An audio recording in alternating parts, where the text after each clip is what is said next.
Hi guys, I hope all of you are doing great. I am your co-learner Ashi and I welcome you all to our weekly current affairs session that is from 6th January 2021 to 30th January 2021. There has been a change in the format since मेरे खुद के exams भी आ रहे हैं, next month से start हो रहे हैं, so I have to prepare for that as well. तो अब I have decided to keep this discussion on a weekly basis. हम वीकली जो भी करंट हैपनिंग्स हैं कंट्री में या इंटरनेशनली उनको हम वीकली बेसिस पे डिस्कस करेंगे rather than what we did earlier that was on 1 or 2 days के बेसिस पे we used to do. अब हम इसको वीकली बेसिस पे करेंगे.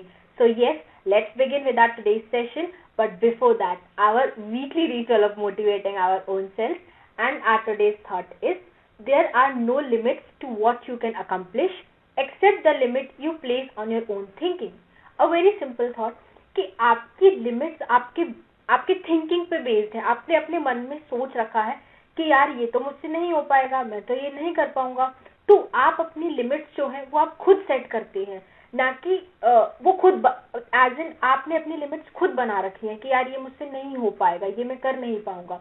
जब तक आप उस चीज को अकम्प्लिश करने के लिए उतरेंगे नहीं, ट्राई करने एफर्ट्स नहीं डालेंगे, तब तक आपको पता ही नहीं चलेगा कि आप क्या कर सकते हैं, क्या नहीं कर सकते हैं, आपकी क्या लिमिट्स हैं और आप अपनी लिमिट्स को कितना पुश कर सकते हैं. सो दिमाग में ये मत रखिए कि ये मुझसे होगा या नहीं होगा, जस्ट डू इट और अपनी लिमिट्स को पुश करते रहिए. दिमाग में मत बैठाइए कि नहीं होगा, डेफिनेटली होगा और अपनी लिमिट्स को पुश करते रहें और अपने गोल्स को अकम्प्लिश करें. With this thought, let's begin with our today's session. Here is a brief introduction about myself. And this is our yesterday's static question जो हमने previous video के last में छोड़ा था. And the question is, which of the following national identity elements of India have adaptation from Ashoka's zen? And the options are state emblem of India, national flag or national calendar. And the correct option is 1 and 2, that is state emblem of India and the national flag. तो state emblem of India तो ये पूरा structure ही है और ये structure जो है ये हमने अडॉप्ट किया है अशोका का जो सारनाथ पिलर है, जो सारनाथ इंस्क्रिप्शन है, सारनाथ पे जो उनका पिलर है उसके टॉप पर ये स्ट्रक्चर बना हुआ है. तो हमने ये पूरा का पूरा स्ट्रक्चर जो है अशोका के सारनाथ इंस्क्रिप्शन से अडॉप्ट किया है और ये पूरा स्ट्रक्चर इंडिया का नेशनल एम्बलम है. And talking about national flag, तो नेशनल फ्लैग ऑफ इंडिया में जो बीच में ब्लूइश चक्रा है, ब्लू कलर का जो चक्रा है वो हमने यहाँ से अडॉप्ट किया है. ये इस स्ट्रक्चर का ये अबैकस है, यहाँ से हमने ये स्ट्रक्चर अडॉप्ट किया है चक्रा का और ये पूरा नेशनल एम्बलम ऑफ इंडिया है. 3 लायंस और हॉर्स, एलिफेंट, ये अबैकस में बने हुए हैं ये कुछ एनिमल्स. तो ये स्ट्रक्चर जो है इंडिया ने एज नेशनल एम्बलम अडॉप्ट किया हुआ है. And talking about national calendar of India, तो नेशनल कैलेंडर इंडिया का जो है वो साका एरा पे बेस्ड है, जिसके अकॉर्डिंग चैत्र मंथ जो होता है वो इंडियन कैलेंडर का फर्स्ट मंथ होता है. और अगर ऑफिशियल पर्पस के लिए देखें तो इंडिया ने जो है ग्रिगोरियन कैलेंडर को अडॉप्ट किया है. ग्रिगोरियन कैलेंडर दैट इज जिसका फर्स्ट मंथ जनवरी फरवरी इस अलाइनमेंट में होता है. So yes, this is our quick revision module. Recently, government gave approval for 2 COVID-19 vaccine candidates, that is Covishield by Serum Institute of India and Covaxin by Bharat Biotech, and they will be rolled out for emergency purpose in India. And 16th January has been the date decided by the central government जब से vaccination जो है वो start हो जाएगा for emergency purpose.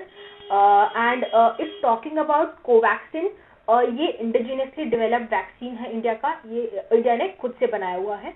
और Covishield जो है वो ऑक्सफोर्ड यूनिवर्सिटी के साथ जो ऑक्सफोर्ड का रिसर्च चला था उसके साथ कोलैबोरेशन में आया हुआ है. Recently, Justice Sahib Banerjee was appointed as the Chief Justice of Madras High Court. और ये जो अपॉइंटमेंट होती है चीफ जस्टिस की इंडिया में हाई कोर्ट्स में, वो प्रेसिडेंट करते हैं. और if talking about high courts in India, there are currently 25 high courts in India. Recently Maharashtra government gave approval for setting up women entrepreneurship cell. और ये सेल के लिए महाराष्ट्र गवर्नमेंट ने अप्रूवल दिया in order to promote women entrepreneurship in the Maharashtra region, which can put forth Maharashtra's economy and ultimately वो national building में भी help करेगा. Supreme Court recently told central government to provide arms to the forest officers to fight against poachers, क्योंकि असम में ये देखा गया कि असम में जो फॉरेस्ट ऑफिसर्स थे उनको आर्म्स प्रोवाइड किए असम गवर्नमेंट ने, तो वहाँ के जो ऑफिसर्स हैं उनको थोड़ी आसानी हुई, ईज आउट हुई पोचर्स जो होते हैं, जो एनिमल्स की पोचिंग करते हैं, उनसे लड़ने में या उनको कंट्रोल करने में। रीजन में अगर हम पूरे कंट्री में देखें तो जो जो फॉरेस्ट ऑफिसर्स होते हैं उनको केवल लाठी प्रोवाइडेड होती है, जिससे वो डिफिकल्ट हो जाता है उनको पोचर से लड़ने में या उनको कंट्रोल करने में। बट अगर उनके पास उनके सेल्फ डिफेंस के लिए आर्म्स होंगे तो कंट्रोल करना पोचिंग को ज़्यादा इजी हो जाएगा। इसी के लिए सुप्रीम कोर्ट ने रिसेंटली गवर्नमेंट को ये डायरेक्शन दिया। And this is our highlight for today. A bird flu outbreak confirmed in 10 states in India. Those states being Uttar Pradesh, Kerala, Maharashtra, Madhya Pradesh, Rajasthan. ये कुछ states हैं जहाँ पर bird flu के outbreak को confirm किया गया। और रिसेंटली क्या हुआ कि जनवरी में हमने देखा कि there was a surge in death of the birds in the country. एकदम से बर्ड्स की जो है वो डेथ बढ़ गई, एकदम से सर्ज आ गया उनकी डेथ में। स्पेशली जो वाइल्ड बर्ड्स होती हैं उनकी डेथ बहुत ज़्यादा बढ़ गई कंट्री में। तो ये पता लगा कि बर्ड फ्लू का आउटब्रेक हुआ है कंट्री में, इंडियन रीजन में, इंडियन स्टेट्स में। और वैसे तो बर्ड फ्लू के 9 वायरस टाइप्स होते हैं, बट इस पर्टिकुलर अगर हम बर्ड फ्लू या आउटब्रेक की बात करें तो इसमें 2 टाइप के वायरसेस को जो है आइडेंटिफाई किया गया है। एंड दोज 2 वायरसेस भी H5N1। तो ये H5N1 जो वायरस है ये ह्यूमंस के लिए भी एक थ्रेट है, इससे ह्यूमंस में भी इन्फेक्शन फैलता है। बट अगर हम H5N8 की बात करें तो वो केवल बर्ड्स को ही इन्फेक्ट करता है। और ये जो आउटब्रेक है ये मेजर कंसर्न उनके लिए है, उन लोगों के लिए है जो पोल्ट्री के बिजनेस में इन्वॉल्व है, क्योंकि उन्होंने चिकन्स हैं, डक्स हैं, उनको खरीद लिया है। तो उनके दिमाग में ये थ्रेट है कि कहीं ना कहीं इन चिकन्स को या डक्स को वायरस हो, इन्फेक्शन ना हो उस वायरस से, कहीं वो इन्फेक्शन ह्यूमंस में ना ट्रांसमिट हो जाए। तो एक तो ये थ्रेट भी है। और अगेन चिकन्स हैं, डक्स हैं, उनकी डेथ भी हो रही है owing to bird flu, which is leading to economic loss for those involved in poultry businesses. Also, जैसे जो कंज्यूमर्स हैं, हमारे जैसे कंज्यूमर्स जो हैं, जो फिश प्रोडक्ट्स, डक प्रोडक्ट्स, ऐसे प्रोडक्ट्स, पोल्ट्री प्रोडक्ट्स बेसिकली उनको कंज्यूम करते हैं, तो owing to bird flu outbreak और इसके वजह से क्या है, जो मार्केट में डिमांड है पोल्ट्री प्रोडक्ट्स की वो थोड़ी कम हो गई है। तो which is actually leading to loss for those involve in poultry business. और एवियन इन्फ्लुएंजा या बर्ड फ्लू जो है ये एक हाईली कंटेजियस डिजीज है। और FAO that is food and agriculture organisation के अकॉर्डिंग जो वाइल्ड बर्ड्स होती हैं वो नेचुरल होस्ट होती हैं, नेचुरल रेजर्वॉयर होती हैं एवियन इन्फ्लुएंजा के वायरस की। If talking about poultry industry या पोल्ट्री सेक्टर इन इंडिया, तो करेंटली पोल्ट्री सेक्टर का जो वर्थ है वो 80,000 करोड़ है इंडिया में, and it is largely organised in nature. और but due to threat of avian influenza there has been a threat to the further growth of the sector, क्योंकि avian influenza की वजह से not only domestically but internationally भी जो हम poultry product, जो processed poultry products को export करते थे उसकी भी डिमांड कम हुई है सडनली। सेंटर ने रिसेंटली डायरेक्टिव्स इशू किए हैं और बोला है कि एज पर WHO अगर पोल्ट्री प्रोडक्ट्स को जो है 70 डिग्री सेल्सियस के ऊपर कुक करेंगे तो वायरस जो है एवियन इन्फ्लुएंजा का जो वायरस है वो डिस्ट्रॉय हो जाएगा। And also to curb this situation government has also release some bio security measures to keep domestic birds safe and also migratory birds, क्योंकि विंटर के टाइम देखा है हमने कि यूरोप से या सेंट्रल एशिया रीजन से जो है काफ़ी सारी बर्ड्स माइग्रेट करती हैं टू दिल्ली, और या फिर वो अगर और साउथ में जाती हैं वो माइग्रेट करती हैं टू इंडिया, और अगर उनका पाथ और भी डीप साउथ में होता है तो वो इंडिया में हॉल्ट करते हुए फिर आगे बढ़ती है। तो it is also a threat to migratory birds as well. तो उनको प्रिवेंट करने के लिए भी और जो डोमेस्टिक बर्ड्स हैं उनको प्रिवेंट करने के लिए भी गवर्नमेंट ने कुछ बायो सिक्योरिटी मेजर्स जो है उसको रिलीज किया है। एंड ऑल्सो फॉर ह्यूमंस हमारे लिए भी कुछ प्रिवेंशन हमें लेने चाहिए to protect our own self. Although बहुत रेयर चांसेस होते हैं, बहुत कम चांसेस होते हैं ह्यूमन में एवियन इन्फ्लुएंजा पाने होने के, बट ऑल स्टिल हमें हमारे तरफ से पूरा प्रिवेंशन रखना है. We have to wear mask, we have to continuously regularly wash our hands, public में स्नीज या कफ नहीं करना है, और थोड़े से भी कुछ सिम्टम्स आते हैं, ये सिम्टम्स ऐसे, तो immediately consult this doctor. This is our question number 1 from question answers module. Which of the following country will join 5i group? And the correct option for the same is Japan. Let's analyze it. If 5i group जो है, it is an intelligent alliance between Australia, Canada, New Zealand, United Kingdom and United States of America. And Japan has recently shown its interest to join this grouping. Why so? Because Japan जो है, it wanted to keep a check on China's clampdown on Uyghurs. Uyghurs जो है वो एक ethnic minority है China की, और बहुत सारी ऐसी न्यूज आती हैं हमेशा कि China has been trying to suppress the voice of this community, has been violating there human rights. तो उसी चीज को चेक करने के लिए जापान जो है वो चाहता है इस ग्रुपिंग को ज्वाइन करना, so that Japan can keep a check on China's activities towards this community. And this particular alliance was created after the World War era, mainly to share the intelligence information among these countries, among these powerful countries. Question number 2. Which of the following countries recently held the third multilateral dialogue with the South Asian countries? And the correct option for the same is China. Let's analyze it. Recently, China organized the third edition of multilateral dialogue in the South Asian region, mainly because to promote cooperation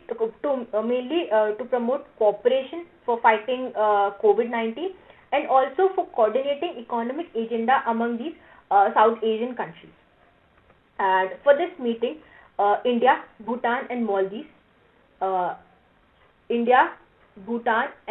somewhere here, all these three nations decided to boycott this meeting owing to their differences.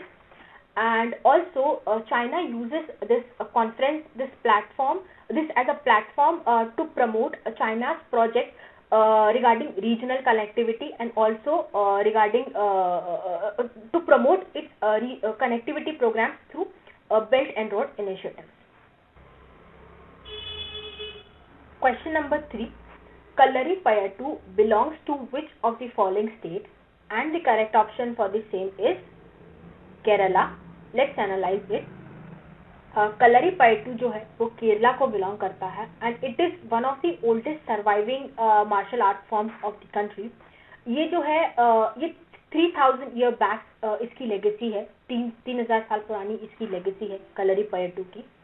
And recently a dedicated academy is all set to open up in the Vellar crafts village of Kerala, and this particular step has been taken only to promote this martial art form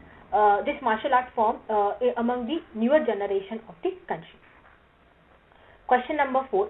Recently, Prime Minister Modi inaugurated a 450-kilometer long LPG pipeline between Kerala and which of the following state of the country? And the correct option for the same is Karnataka. Let's analyze this answer. Recently, a 450-kilometer long LPG pipeline connecting Mangalore, Kuttanad and Kochi was inaugurated by Prime Minister Modi, and this will connect Karnataka and Kerala. And this is a part of making India a natural gas based economy, that is a one nation one grid. One nation one grid ये जो program है government का, ये उसी का part है to connect Karnataka with Kerala through a gas pipeline. And this gas pipeline will provide a cheap, convenient and eco-friendly source of energy to the people of these states. And also government has planned to increase the share of natural gas in the energy sector from 6% which is present to 15% by 2030. तो 2030 तक government का target है कि जो energy sector है उसमें जो natural gas का जो शेयर है वो 15% तक बढ़ जाए, जो कि अभी एट प्रेजेंट 6% है। Question number 5, which of the following countries is not a member of Gulf Cooperation Council, that is GCC, and the correct option for the same is Lebanon. Let's analyze this answer. GCC, that is Gulf Cooperation Council, ये एक regional grouping है of gulf Nations to promote cooperation and coordination in the reason. तो ये countries हैं GCC की, Kuwait, Bahrain, Qatar, UAE, Oman and Saudi. तो ये इन countries का एक रीजनल ग्रुपिंग है to promote cooperation in the reason, and this particular grouping was created in 1981।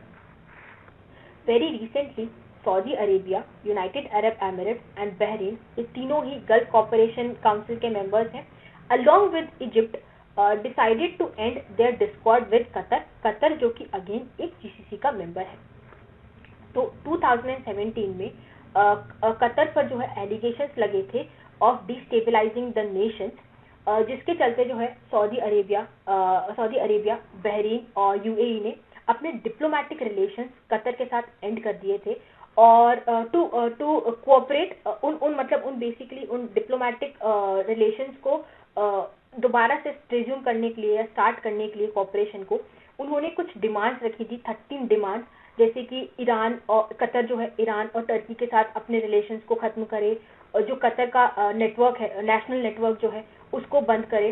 तो ऐसे कुछ डिमांड्स जो थे वो सऊदी, बहरीन और यूएई ने रखे थे कतर के सामने, बट कतर ने जो है उनको रिफ्यूज कर दिया था एक्सेप्ट करने से, over the saying that it is against the sovereignty of Qatar. तो उसके चलते जो है 2017 में इन चारों कंट्रीज में, दैट इज यूएई, बहरीन और Saudi Arabia on one side, decided to end their diplomatic relations with Qatar.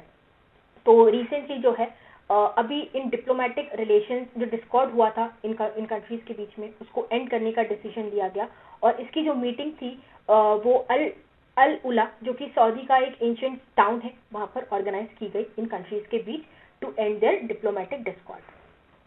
This is our short news module. 2020-21 के फाइनेंशियल ईयर के जो थर्ड क्वार्टर है उसमें प्राइवेट इन्वेस्टमेंट में जो है वो एक सर्च देखी गई, मेनली इन मैन्युफैक्चरिंग सेक्टर, एक सर्च रजिस्टर की गई, और ये सर्च जो है मैक्सिमम महाराष्ट्र और आंध्र प्रदेश रीजन में हुआ। मतलब maximum private investment in manufacturing sector जो है वो महाराष्ट्र और आंध्र प्रदेश रीजन में रजिस्टर किया गया। Recently, India's retail inflation slowed down to 4.59% for December 2020, और जो इन्फ्लेशन का जो डेटा है ये नेशनल स्टैटिस्टिकल ऑफिस जो है वो रिलीज करता है, and which comes under ministry of statistics and programme implementation. और ये जो टारगेट है, ये जो रेट है 4.59% का इन्फ्लेशन का, ये mainly reduction in food inflation की वजह से है। और ये जो अगेन ये जो फिगर है 4.59% का, ये जो सेंट्रल गवर्नमेंट और आरबीआई की जो टारगेट लिमिट होती है, that is inflation within 2% to 6%, तो इस टारगेट लिमिट के बीच में है, 2% being the minimum limit and 6% being the maximum limit. तो अगर 2% से 6% के बीच में अगर इन्फ्लेशन रेट रहता है तो अथॉरिटीज के लिए ये एक टारगेट होता है, और अगर 6% के बियॉन्ड अगर इन्फ्लेशन रेट जाता है तो अथॉरिटीज के लिए ये कॉज ऑफ कंसर्न होता है।